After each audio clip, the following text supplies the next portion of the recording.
Bonjour tout le monde, plutôt bonsoir tout le monde, parce qu'à l'heure où je filme, il est bientôt 23 heures. J'espère que vous allez bien.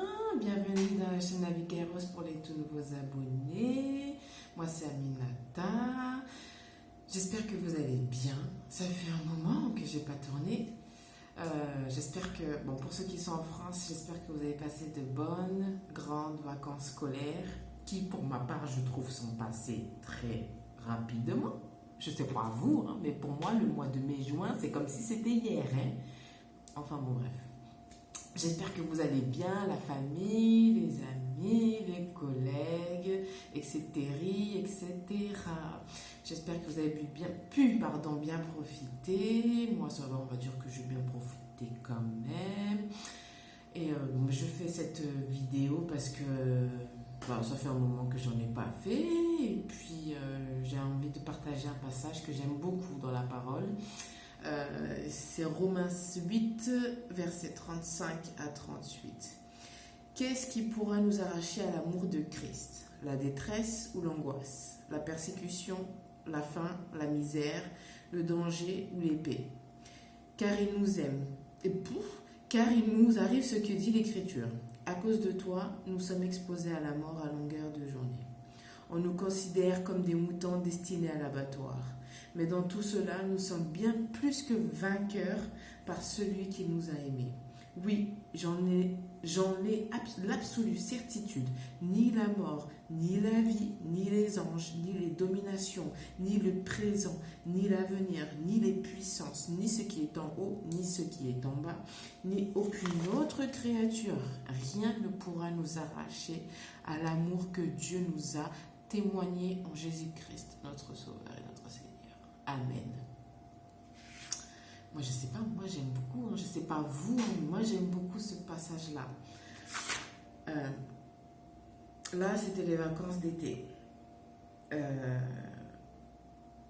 Quand il dit dans la parole, rien ne pourra nous séparer, ni la vie, ni la mort. Quand on dit la mort, c'est pas forcément la mort physique, hein, ça peut être aussi la mort spirituelle. Et c'est vrai que lorsque c'est les vacances, bon là je vais surtout parler par rapport aux chrétiens, on a souvent tendance à se relâcher, à entre guillemets faire n'importe quoi. Et je sais, oui, c'est bon, les gens disent c'est les vacances, donc il y a du relâchement, on médite plus vraiment la parole. En gros, quand c'est les vacances, on dirait que c'est les vacances, alors que vacances ou pas, en fait, spirituellement, il n'y a pas de vacances, quoi. Je sais pas si vous me comprenez, quoi. Enfin bon, je suis pas là pour juger, ni enfin, émettre de critiques ou quoi qu'est-ce, mais c'est juste que l'on constate, tu vois. Et je me mets dans le lot aussi également. Et bon, il y a ça, il y a l'ennemi qui a lui, par contre, lui, les vacances, il n'en prend pas non plus parce que bon, il sait ce qui va lui arriver. Donc, malheureusement, il va entraîner beaucoup de personnes dans sa chute. Et l'arme qu'il aime beaucoup utiliser, c'est la culpabilité. Quand un chrétien pêche, ça, c'est les émotions. Il est pris de remords, de culpabilité.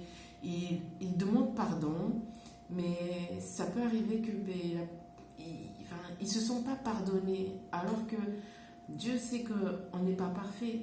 C'est pour ça qu'il nous a envoyé son Fils, afin que nous soyons rachetés en fait de nos péchés. Donc n'oubliez pas ça les frères et sœurs en fait. Et pour ceux qui ont malheureusement qui sont relâchés ou quoi qu'est-ce en fait, passez outre en fait, demandez pardon à Dieu et rapprochez-vous de lui. Dites-lui en fait ce qui s'est passé, ce que vous ressentez en fait. Parce que Dieu aime en fait quand on lui parle ce que l'on... En fait, il ne veut pas qu'on soit hypocrite. Dites-lui clairement ce qui se passe en fait. Ça, qu'est-ce que je veux rajouter d'autre?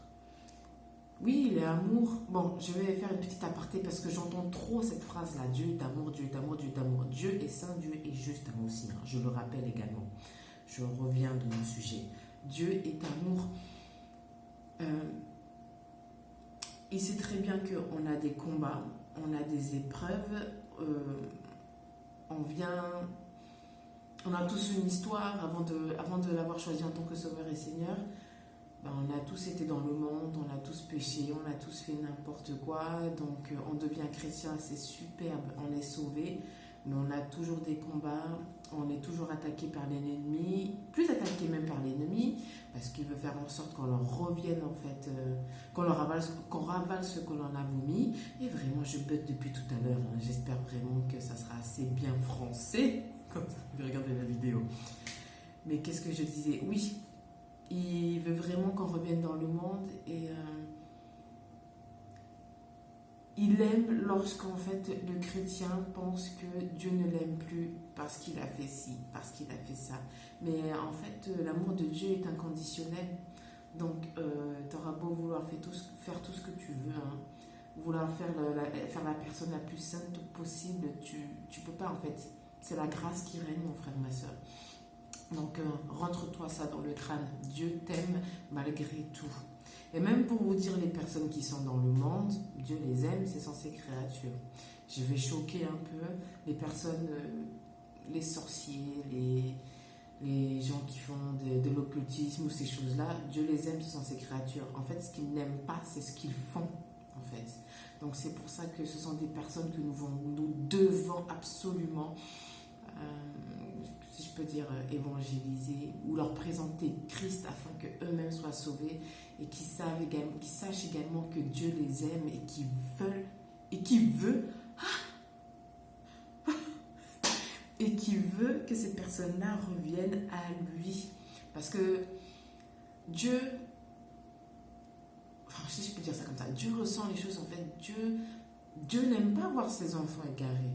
C'est comme si, bon, tous les parents, vous voyez vos enfants, ben, vous les aimez de tout votre cœur et vous voyez, ils font n'importe quoi, vagabondage, du vol, toutes ces choses mauvaises.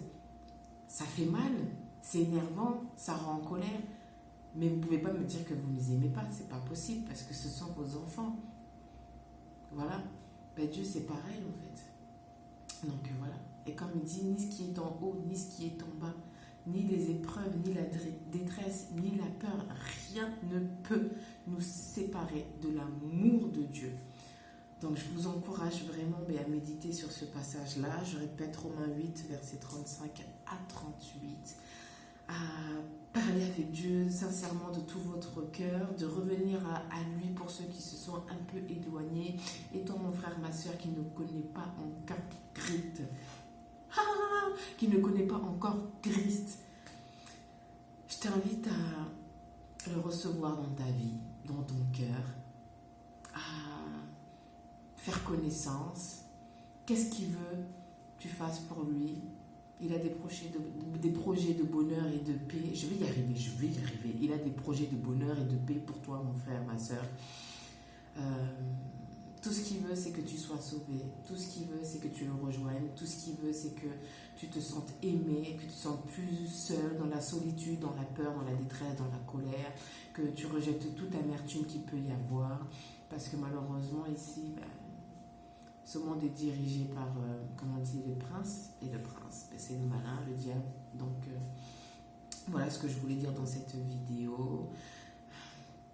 Je te souhaite une bonne soirée, une bonne après-midi, bon appétit, une bonne journée. Je ne sais pas ce que tu fais quand tu regardes cette vidéo. Sois abondamment béni et on se retrouve très vite pour une prochaine vidéo. Bye!